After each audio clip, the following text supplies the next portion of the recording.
filosofia, ela está presente em vários lugares do nosso cotidiano, principalmente. Então, óbvio que tecnicamente vai nos remeter aos gregos. Vou falar um pouco de gregos. O Micael até citou aqui alguns filósofos, que devido ao nosso tempo ser bem resumido, eu vou fazer uma abordagem mais rasa de alguns, e eu quero usar um tempo, nos últimos minutos, para nós entrarmos no texto bíblico, em que um apóstolo falou em meio aos filósofos. Será que deu certo? Será que dá certo? Então vamos analisar o discurso de Paulo em Atenas, no berço ali da filosofia grega, diante dos epicureus, estoicos. Paulo teve a oportunidade de falar de Jesus, e vamos analisar o discurso de Paulo, Atos 17, e nós vamos tirar aqui algumas lições. Eu tenho alguns pontos críticos do discurso de Paulo, mas em outros pontos ele foi muito, muito profundo, e nós vamos discutir isso. Vocês estão aí? Chegaram para o culto? Chegaram para o estudo? Digo amém. Amém. Só para eu marcar a presença aqui e a gente começar a falar dessa matéria chamada filosofia. Se nós estivéssemos aqui na Grécia, se nós estivéssemos aqui hoje, se fosse a Grécia, eu ia perguntar. Minha primeira pergunta é a seguinte: quem aqui trabalha? Quem trabalha? Todo mundo trabalha? Tem um negócio? Faz alguma coisa? Então, você já não seria filósofo. Porque a matéria-prima do filósofo é o ócio. Ele precisa de tempo para filosofar. Então, por isso que o negócio, ter negócio, é negar o ócio. Então, não serve. Para ser filósofo, você tem que dispor de uma coisa chamada ócio, tempo. Então, estar envolvido em algum tipo de negócio já te desqualifica para ser um filósofo. Porque os filósofos gregos são conhecidos pelos seus debates intermináveis, né? Vamos entrar aqui na palavra democracia, os debates intermináveis diante do povo, diante da ágora. Então, é o discurso, é a valorização do discurso, das ideias, de ouvir, de debater as suas ideias. Então, para isso, precisaria ter tempo. Então, eu tenho um negócio para cuidar, tenho uma padaria, tenho um investimento. Então, filho, você não vai ser um filósofo, porque você não tem ócio, você tem negócio. Então, nós já teríamos um ponto negativo, já sairíamos atrás. Os gregos já falavam, não, você não precisa ser filósofo, não. E na concepção grega, para governar, tem que ser um filósofo. O filósofo, na concepção grega, é a pessoa ideal para o governo, para governar. Então, obviamente, eles defendem a sua classe. Então, só para a gente, a título de introdução. Mas vamos falar de filosofia, e aí, claro, vamos começar da palavra filosofia. O que quer dizer a palavra filosofia? De onde vem essa palavra? Essa palavra, obviamente, a filosofia vem, é um termo grego, é uma palavra grega, é uma junção de duas terminologias, duas palavras gregas. E meus irmãos e minhas irmãs, vocês têm a liberdade de levantar a mão, fazer perguntas, tá bom? Por favor, interaja comigo. Não me deixe sozinho. Não, para que esse auditório não se torne um dormitório. Então, não me deixa sozinho. Ok? Tem água gelada, a gente aumenta o ar, desliga o ar, mas você vai falar alguma coisa. Então, eu gosto de usar slide, assim, quando eu uso, na verdade eu tenho alguma dificuldade com slide, porque eu faço o slide, mas quando eu estou vendo meu slide, eu falo, eu não acredito que fiz isso aí. Eu sou muito autocrítico, então eu não tenho paciência de me ouvir. Então eu sou meio... Mas assim, eu fiz aqui um esboço para a gente caminhar e ter um entendimento, uma absorção mais profunda do que nós vamos tratar aqui, ok? Então, filosofia. Primeiramente, o que quer dizer essa palavra? De onde vem? Então, essa palavra é de duas palavrinhas gregas, né? Philo, P-H-I-L-O, filo, e Sofia. São duas palavras, a junção de duas palavras, filo e Sofia. O filo, a palavra filha, vem de filia. E aí, o que nós já vamos pensar aqui, né? Vamos filosofar aqui. Hoje a mídia coloca pra gente que vocês já ouviram falar, claro, né? E é de um crime, a pedofilia, certo? A mídia coloca a pedofilia como um crime, e de fato é, no sentido moderno da palavra, porque na verdade, tecnicamente, a palavra pedofilia não tem essa conotação pejorativa. Pedofilia é o amor à criança, mas não o amor sensual. Então, hoje a mídia colocou como pedofilia sendo crime. Não estou falando, calma, está gravando, vocês têm que vem comigo devagar. Estou falando da palavra técnica. Esses distúrbios que os adultos têm atração sensual pelas crianças, o termo mais correto seria parafilia, que é um distúrbio. Mas o termo pedofilia quer dizer uma outra coisa no sentido técnico grego da palavra. Tudo bem? Estão aí? Eu abri esse parênteses para falar da filia. A filia é amor, é amizade. Então, amor, amizade. É um amor fraternal. Não é aquele amor sensual. Isso aí é uma outra questão. Então, esse termo filia, juntamente com a sofia, que quer dizer sabedoria, então seria o amor à sabedoria, a valorização do saber, a reverência pelo saber. A filosofia, tecnicamente, são a junção de duas palavras, amor à sabedoria. Então, a amizade pela sabedoria, respeito pelo saber. Então, a palavra técnica de filosofia é essa. Eu não gosto de filosofia. Então, peraí, filosofia, nós vamos falar tecnicamente do saber. Vamos buscar o saber, vamos reverenciar, vamos amar a sabedoria. E isso aí, nós que somos cristãos, que lemos a Bíblia, isso aí tem um capítulo 2, 3 de provérbio inteiro falando da sabedoria, de buscar a sabedoria. Onde ela está? Onde está o entendimento? Há um diálogo de Jó e Salomão, que é muito interessante, vamos fazer daqui a pouquinho, buscando, procurando a sabedoria. Onde ela está? Então a filosofia, a palavra grega filosofia é o amor, a amizade, o respeito pela sabedoria. Tudo bem? Ótimo. Então, quem foi o cara que idealizou isso aí? Quem foi a primeira pessoa que usou esse termo? A primeira pessoa que usou esse termo, o primeiro filósofo, que é atribuído nos livros, o primeiro filósofo, foi um camarada chamado Tales de Mileto. Então, Tales de Mileto é um período bem antes de Sócrates, pré-Socrático, falaremos um pouco mais sobre isso, só que dando os conceitos básicos para a gente entrar e vocês acordarem, depois daquela feijoada, dar aquele soninho de leve, daqui a pouco com máscara ainda, começar a baixar os olhos assim, e vamos deixar sozinho. Então, vocês acordem, pelo amor de Deus. Tales, no século 6 a.C., lá na Ásia Menor, esse filósofo, ele foi o primeiro a usar esse termo de filosofia. Então, a discussão do amor, a busca pela sabedoria. Então, eu falei aqui de provérbio, então vamos aproveitar. Aí, a Bíblia você já não dorme, já ficam espertos, Ai, meu Deus. Vamos lá. Provérbio, capítulo 8. Vocês estão aí mesmo? Digo amém. Amém. Sei não, hein?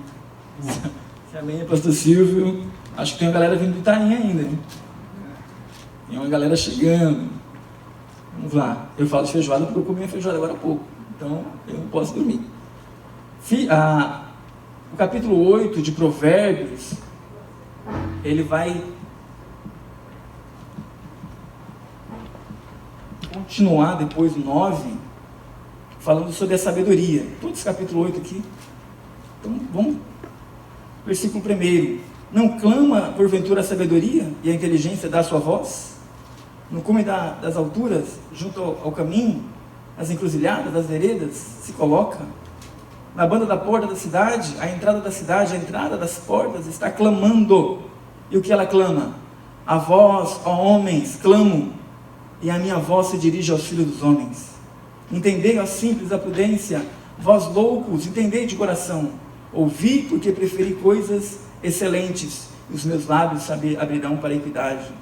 Porque a minha boca proferirá a verdade, e os meus lábios abominam a impiedade. A justiça são todas as palavras da minha boca, e não há nenhuma coisa tortuosa nem perversa.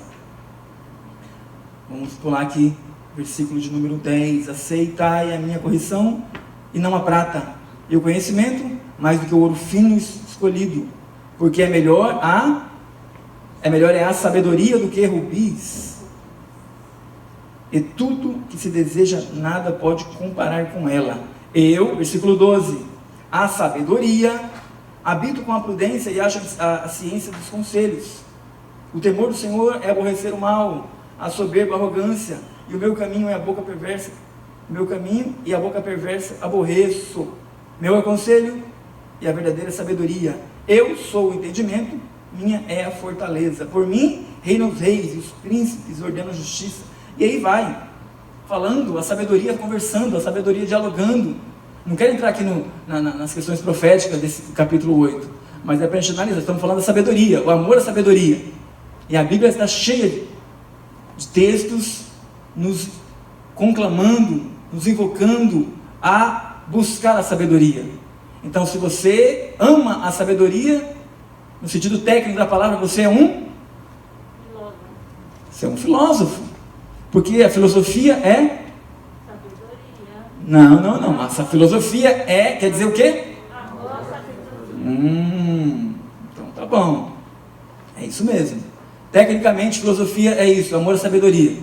Então a Bíblia está nos chamando a buscar, está nos chamando a amar, a procurar, a trocar o que tem, vende o que tem, compra sabedoria, acha entendimento. Então ela está te chamando. Se tivesse aqui um grego nos ouvindo, tecnicamente ele ia falar, então a Bíblia já está pedindo para você ser filósofo, né? Os gregos já vai querer, não vamos saber que sabedoria é essa aqui, claro. Mas é só para nós analisarmos e quebrarmos aqui o gelo, que vocês ainda estão me assustando com essa. Então vamos ler Jó 28, vai lá. Mais um texto. Na aula de filosofia, pouco você vai usar a Bíblia. Então, eu estou quebrando o protocolo. 28 de Jó. Acharam aí? Ah, pastor, a aula de filosofia nem trouxe a Bíblia. O pregador, a aula de filosofia não trouxe a Bíblia. Mas é uma aula de filosofia, mas estamos em um curso pedagógico bíblico, né? Então, a Bíblia ainda é a ciência das ciências, né? É a nossa fonte inesgotável. Acharam aí? Jó 28? Sim? Sim? Eu falei 28? Sim. Então eu enganei vocês, eu acho. É o 22.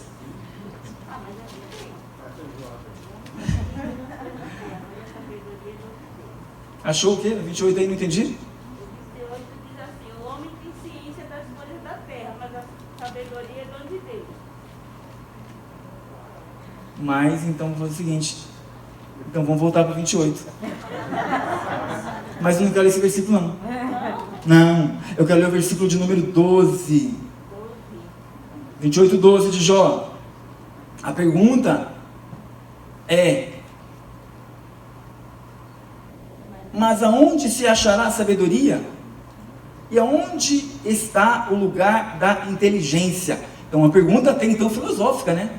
Porque, já vou entrar aqui em um dos filósofos, muito conhecido, daqui a pouco eu dou o nome dele, que ele marcou a história da filosofia. Ele marcou, ele é um camarada que até hoje é falado dele. Então, ele desenvolveu uma técnica. Ele saía nas ruas e perguntava: você acha isso justo? Por exemplo, você acha isso justo? Tal coisa justa? A pessoa, não sei. Ou então falava sim ou não. Ele, mas então o que é a justiça? Aí a pessoa, isso me complicou. Então, mas para você falar que tal atitude é justa, você precisa ter a conhecimento da justiça. Então, conceitua a justiça para mim. Aí a pessoa tentava, depois falava para ele, você sabe? Ele, eu não sei. Aí ele ia para outro. Isso aqui é bonito, né? É bonito. Mas o que é o belo? Conceitua o belo para mim. Aí pessoal, está complicada. Então ele ia perguntando nas ruas, nas praças, para a pessoa no mercado, perguntando, e aí a pessoa depois construía o conceito, falava, e você, então explica você. Ele falava, eu não sei. Então, aí veio, né, a tão célebre frase, se eu sei que nada sei, que ele desenvolvia essa técnica de perguntas das pessoas. Ele, então, me conceitua. Então, para este filósofo, valia mais o conceito do que a resposta, praticamente. Então, o que é sabedoria? Antes de falar se isso é sábio, se a tal atitude é desonrosa, o que é a honra? Então, se eu falar que tal atitude é injusta, então vamos discutir o que é a justiça. Então, na cabeça desse filósofo, ele implantou e ele dividiu a história da filosofia. Então, antes dele, a filosofia tinha um norte, tinha um segmento. E ele dividiu a história da filosofia. Então, até hoje se fala antes e depois desse fulano. Daqui a pouco eu vou dar o nome dele. Então, você não vai querer comer a cereja antes do bolo, né? Vamos voltar aqui para Jó. Qual versículo que eu falei? 12. Versículo 12. Qual é a pergunta do 12? Onde se achará sabedoria? E onde está a tua inteligência? Então, vamos procurar.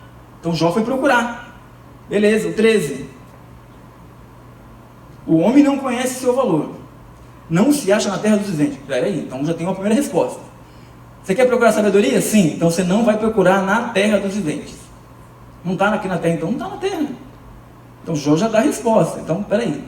Falar da sabedoria, em primeiro lugar, onde ela está? Não sei. Mas eu sei que ela não está na terra dos viventes. Vamos continuar. Então, eu vou procurar para o abismo. Abismo. A sabedoria, por aventura, está aí?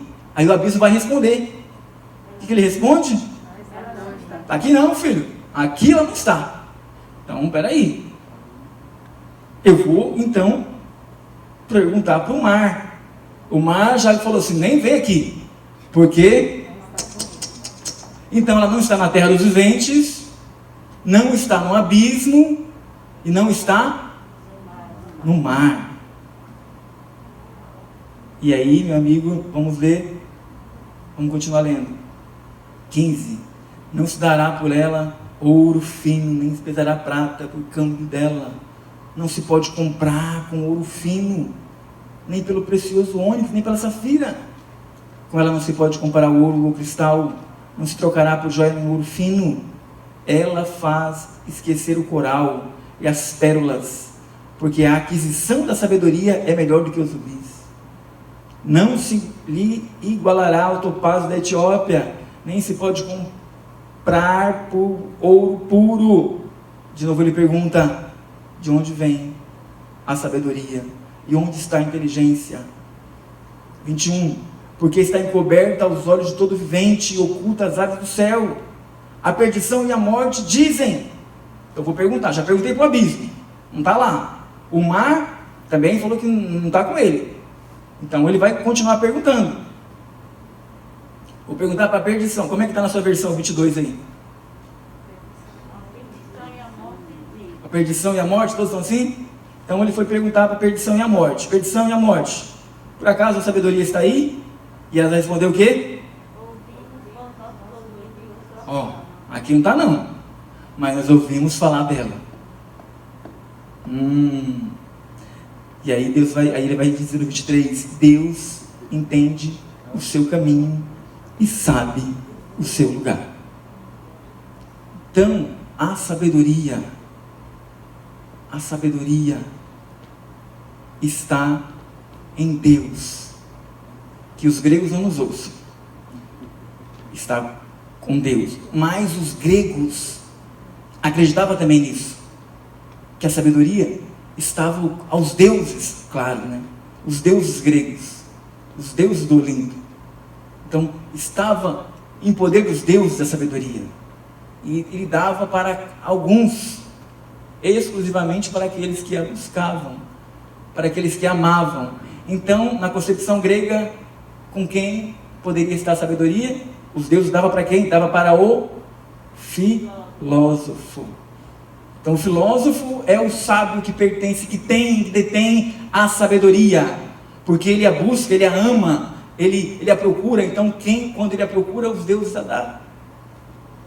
Então, isso é até bíblico, né? Tem um texto na Bíblia que vai dizer, quem não tem sabedoria, que dá deliberadamente, não nasce em gosto. Por favor, pastor. Daniel capítulo 2, versículo é o 20. 20, 21, 22, 23, ele vai dizer que Deus dá, lê por gentileza, Daniel 22, Daniel 2, aqui no caso eu vou ler o 20. Bendito seja o nome de Deus, desde a eternidade passada à eternidade futura, pois a sabedoria e o poder lhe pertencem de forma exclusiva. Mas no versículo seguinte ele vai dizer de novo. Exatamente. Ele vai dizer, lê o versículo 22. 22. Ele revela coisas profundas e secretas, conhece o que está, jaz na escuridão, e a luz habita. Eu acho que é o 21, pastor. Agora o que o pastor quer. 21. Eu te agradeço e louvo, Deus de meus antepassados, por me dares sabedoria. Só dá quem tem, né? Entendeu? Sabedoria e poder. Então a sabedoria de Provérbios capítulo 9 vai dizer o seguinte: a sabedoria edificou a sua casa e tem 7 colunas. Então a Bíblia está nos levando diversos textos a procurar a sabedoria e confirmar que ela está em Deus. Mas vamos descer lá para a Grécia, vamos voltar para a Grécia. Lá na Grécia, esse filósofo chamado Tales, que é o primeiro a usar a filosofia, né? O primeiro filósofo, ele é um filósofo do período pré-socrático. Por que pré-socrático? Porque o Sócrates é o cara que dividiu a filosofia. E em dado momento, meus irmãos, Sócrates se parece um pouco com Jesus, a pessoa humana de Jesus. Vamos fazer um perfil de Sócrates de Jesus. Ah, pastor, você está diminuindo meu Cristo. Não estou falando do Cristo divino, estou falando da pessoa humana de Jesus, a pessoa também que dividiu a história em 2 partes. Assim, Sócrates revolucionou a filosofia. Então a filosofia era uma antes da pessoa de Sócrates, e a filosofia passou a ser outra, deu um upgrade depois de Sócrates. Ele dividiu a história e o pensamento filosófico. Porque antes de Sócrates era chamado, os filósofos, eles se preocupavam com a explicação e criação do universo. Era chamado cosmologia, o cosmo. Vamos tentar explicar, vamos tentar mover essas questões metafísicas, essas questões mais complexas. Então os filósofos antes de Sócrates eram conhecidos pelo período, chamado período cosmológico, ou a cosmologia, né? Vem de cosmos, que significa ordem ou organização do mundo, ordenado, organizado, e a palavrinha logia, que é logos, pensamento racional. Então a organização do mundo. Então os filósofos antes de Sócrates, meus amados, eles discutiam, e a sua tese principal era dar explicação filosófica para a criação do universo, das coisas. Então assim, e tinha que ter o ócio, né? Tinha que ter o tempo para fazer isso. Então não dá para você cuidar das coisas e ser filósofo. Se tem à disposição ócio, não, então não dá, meu Deus. Só vem para quem tem tempo. Então, já tem aqui as informações. A informação é a seguinte: filosofia constitui de 2 palavras. Quais são? Filos e Sofia. Quer dizer o quê? Amor, sabedoria. Então, por favor, os homens, né? Salva a nossa classe aí. As mulheres estão matando a pau aqui. Então, esse período antes de Sócrates é chamado de cosmológico ou cosmologia, que é a explicação racional das coisas. E quando Sócrates vem, ele implanta um novo conceito. Essas perguntas que Sócrates implanta, ele ia para a rua para discutir. Isso é justo, isso é belo. Então é Sócrates que fazia isso. Então é a maêutica, é pergunta. E isso aí nós temos em casa. Quem tem criança em casa sabe. Por quê? Para quê? Por quê? Por quê? E às vezes, porque é. Pronto. Porque Deus quer. Acabou. Não, mas o Sócrates não, ele questionava, ele indagava, ia para as ruas mesmo. Mas o que é belo para você? E o que é feio? O que é moral? O que é ético? O que é justo? O que é justiça? Então, Sócrates valorizava mais o conceito. E Sócrates tem um problema sério com outra classe de filósofo, que são os sofistas. Mas vamos devagar. Vocês estão aí mesmo? Dê um sinal assim, só para eu ver. A galeria, lá aí em cima, estão aí? Estão aí, né? Não me deixa sozinho não. Bom, tá acordado lá. O pastor tá falando com a gente lá. Acorda aí. Só para descontrair vocês. Então, Pastor Leone. Sim, senhor. Só uma dúvida. Antes da filosofia, o senhor falou da cosmologia, mas também tinha a mitologia, que tentava explicar como o mundo veio à origem, né? E aí entrou a questão da filosofia para interrogar a mitologia, essas narrativas que eles criavam acerca do mundo, dos deuses, a criação, e os filósofos questionavam essas narrativas, né? Isso mesmo, Micael. Então, quando Tales, né, e esse pessoal inaugura ou está filosofando no período cosmológico, justamente uma resposta às mitologias infundadas de tradições de outros povos, inclusive, né, não só os gregos. Porque o Deus... Por isso que a Grécia contém ali seus dezenas, centenas de deuses, que é o Deus, uma divindade mitológica que dava, que construiu, que fez. Por exemplo, quando o Senhor pergunta para Jó, Deus pergunta para Jó, não vou lembrar o versículo agora, mas assim, Deus fala que para Jó que ele, Deus, estende o seu trono sobre o norte e prende a terra sobre o nada. Então, e na concepção grega, a terra está sendo carregada pelo deus Atlas. Então a mitologia, que era muito forte naquela época, explicava as coisas por mitos, por deuses. E assim, eram inquestionáveis. Por quê? Porque o deus Zeus quer assim. Porque Pandora fez isso. O mal veio por causa que Pandora abriu a caixa. Porque Pandora não podia abrir a caixa. Então por isso que então a resposta estava sempre escondida por trás da mitologia. Então quando surge, bem frisado aqui o que o Ismael disse, então as escolas filosóficas, ainda mais nesse período cosmológico, foi para organizar isso de maneira sistemática. Vamos questionar, vamos entender, né? Então assim, pode ter um repúdio aos deuses gregos. Então demorou para que a filosofia fosse aceita mesmo nos gregos, porque ninguém questionava as mitologias, e os filósofos vieram justamente para isso, para dar uma explicação racional para os eventos da Terra. Tudo bem, gente? Pode participar comigo, pode perguntar. Professor Leone, essa questão de Sócrates ter se tornado, vamos dizer, um divisor de águas, por ele ter se tornado um divisor de águas, o que fez ele se tornar esse filósofo tão famoso? O que fez? Será que foi as interrogações dele que fez ele se tornar esse divisor de águas, um marco na história da filosofia? Então, muito obrigado pela pergunta. Entenderam a pergunta? Vamos falar um pouquinho mais da pessoa de Sócrates. Então, justamente vínhamos falando disso, né? Porque o que nós temos de Sócrates? Vamos fazer um paralelo para a gente ver aqui as duas pessoas, Jesus e Sócrates. Por que eu falo assim, dado momento, eles um pouco parecidos?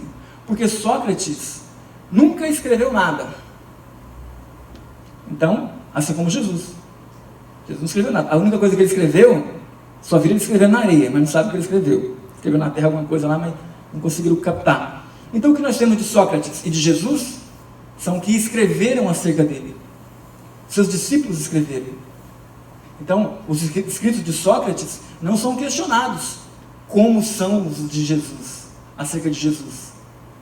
Porque Sócrates, né, ele não vem trazer um novo conceito como Jesus veio para a humanidade.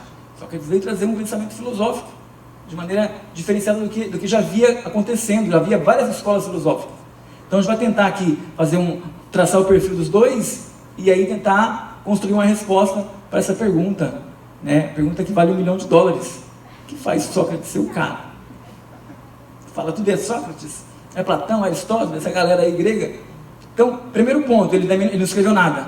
Escreveram acerca dele centenas de anos depois, acho que até 1000 anos começaram a escrever. E, não quero entrar na aula do pastor Esdras sobre bibliologia, né? A temática da Bíblia, a crítica da Bíblia, a de Sócrates não é tão criticada, os escritos de Sócrates, como a Bíblia é criticada, como a Bíblia é apontada. Quando a Bíblia mais se gasta para desfazer o que foi escrito na Bíblia, né? Mais se investe para tentar provar que a Bíblia está errada, e aí os caras gastam dinheiro, e depois, não é que a Bíblia tinha razão? Então, e Sócrates não foi tão assim bombardeado pelos escritos. Então, ele não escreveu nada, escreveram acerca dele. Então, outra coisa muito interessante, Sócrates, ele formou pensadores. Sócrates formou pensadores. Então, os pensadores gregos, e até hoje, têm a sua base Sócrates. Então, Sócrates, até hoje, forma pensadores. Então, Jesus também formou discípulos. Então, de um lado, nós temos alguém que não escreveu nada, de outro lado, também alguém que não escreveu nada. De um lado, alguém que forma pensadores, do outro lado, alguém que forma discípulos. De um lado, Sócrates, depois de questionar tanto, pastor, Sócrates ele foi condenado. Então, Sócrates foi condenado pelas suas ideias, pela maneira com que ele expunha a sua filosofia. Então ele foi julgado, foi condenado. De um lado também alguém que pelas suas ideias, pelos seus conceitos, foi julgado e foi condenado. Sócrates rejeitou a defesa. Ele fez a sua própria defesa.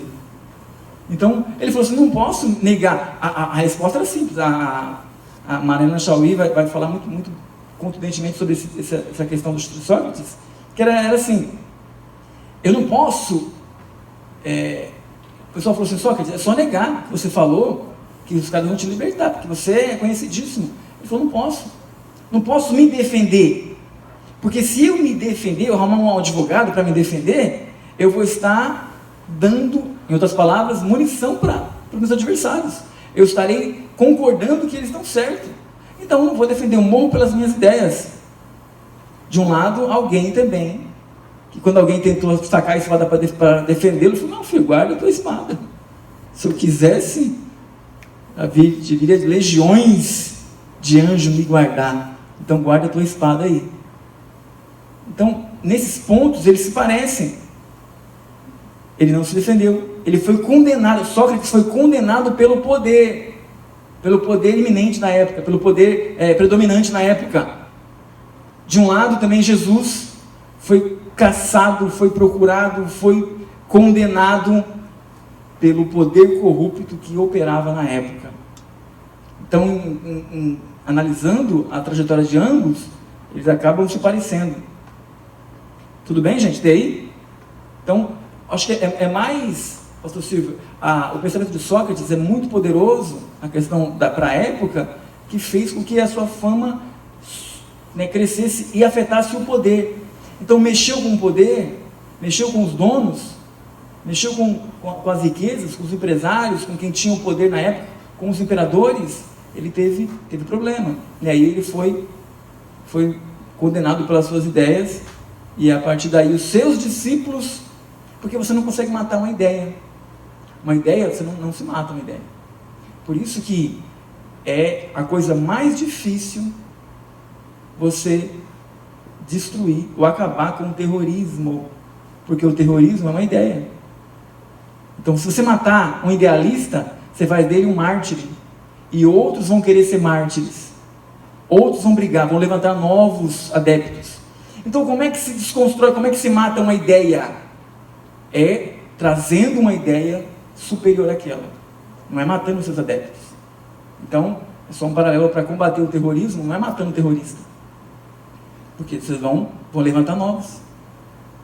Então, sempre não sou a favor do terrorismo, coisa nenhuma. Então o cristianismo, né, o evangelho é a ideia superior, a maior, que tem que ser pregada aos que estão presos no terrorismo. Então é uma nova ideia, na verdade uma ideia verdadeira, uma ideologia para destruir aquela que está impregnada na mente dos seus adeptos. Tudo bem, gente, aqui? Então, estamos discutindo, estamos buscando saber, estamos fazendo o quê? Filosofia, filosofando. Vocês são filósofos, no sentido técnico da palavra, porque vocês estão... Por que vocês são filósofos? Por quê? Essa classe aqui acho que não acordou não, essa galera aqui. Por que é que eu digo que vocês são filósofos hoje? Porque estão amando a sabedoria? E ali atrás, tem algum? Vocês estão aí, vocês vieram, né? Os filósofos vieram. Sim. Então a famosa frase de Sócrates, só sei que nada sei, significa que a sabedoria ela não tem limites? A sabedoria não esgota. Não esgota. Não dá para esgotar certo conceito. Não dá para a pessoa falar, sou plenamente sábio. Então sempre tem algo a se descobrir. Então quando eu questionava ele, eu não sei também. Entendeu? Então o sei que nada sei é o seguinte, por mais que eu saiba, eu descubro que eu sei menos, que eu preciso saber mais. Pastor Leone, a maior prova disso na ciência, na física, foi quando o Einstein descobriu, entre aspas, a física quântica. Até então, na época, ele revolucionário, ninguém imaginava. Você não pode analisar nada pelo átomo, pela menor partícula e tal. E ele foi, entre aspas, teoricamente, responsável pela bomba atômica, pela criação na física, né?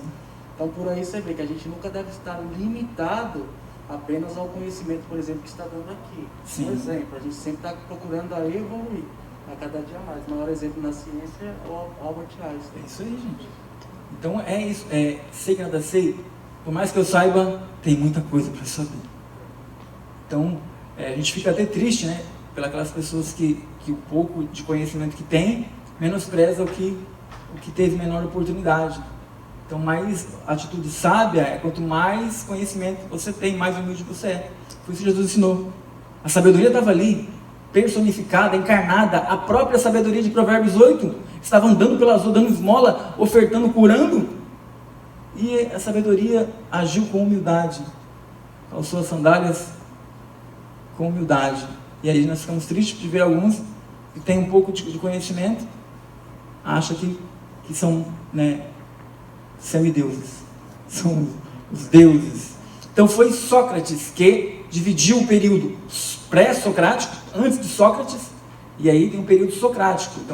Então assim, claro, estudar sobre Sócrates, nós ficaríamos aqui o tempo todo, porque ele é a pessoa que abriu um novo caminho para a filosofia. Então passou de questionar e organizar as questões de criação do cosmos, do mundo, né, de brigar com a mitologia. Sócrates saiu dessa área cosmológica.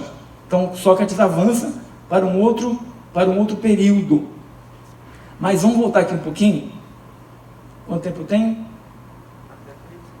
Até 13h40. Então vamos correr aqui um pouquinho. A visão de Sócrates, o pensamento socrático, é o seguinte: uma máxima que ele tinha, além de sei que nada sei, é o conhece a ti mesmo. Conhece a ti mesmo.